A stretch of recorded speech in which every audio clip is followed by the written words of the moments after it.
It's so hard to say with a team like City. I just think their strength in depth, irrespective of whether they've had, a hangover in midweek, they have one of those squads and mentalities that they can go again and again and again. And I think if one or two or three players drop out because of fatigue, the three players that would come in don't necessarily make them weaker, in my opinion. I can't say which way that's going to go, to be honest. I think City, given the nature of who they are, will always have the edge. I think we still come into this game as underdogs. I just love watching him.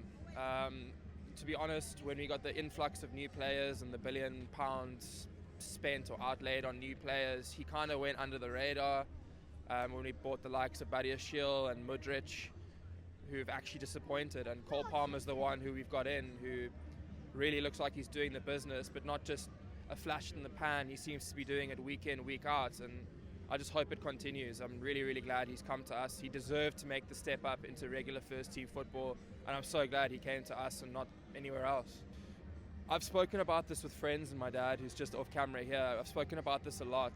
I don't know many clubs who will be able to still, in arguably their worst season in 20 years, would be able to boast a semi-final in the Cup and a final. But I think that Chelsea of old would have gone on to actually win those finals, or certainly win against that Liverpool side.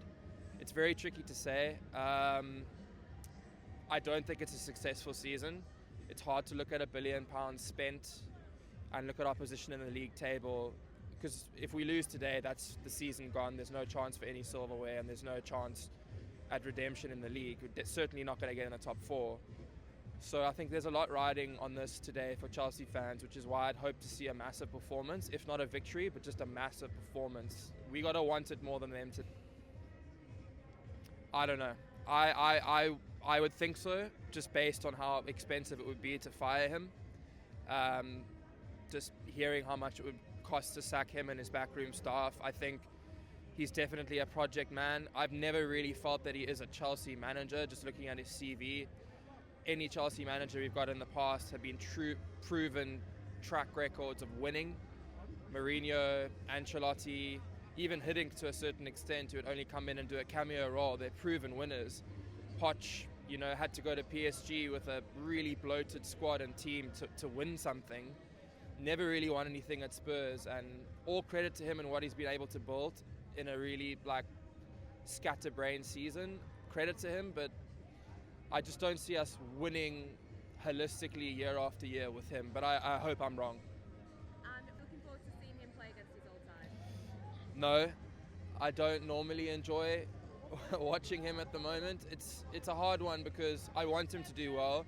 I know how important he can be for a team. I know how important he can be for an England team. I know how important he can be for Chelsea. When he's on song, he's a very tricky man to mark and to play against, but when he's off, he's really off, and it's really frustrating, his body language. He doesn't endear himself to fans, in my opinion, so when he's off the boil, he's really off the boil. So I hope that if he does get involved today, he does exactly that. He gets stuck in, he remembers that this is a cup semi-final, we need to want it more, and he's one of those players that needs to show how much he loves playing for Chelsea, in my opinion. Would you keep him or sell him in the summer? Sell him.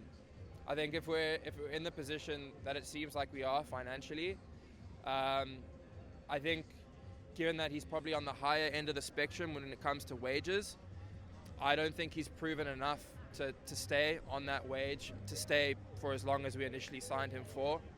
I would sell him personally.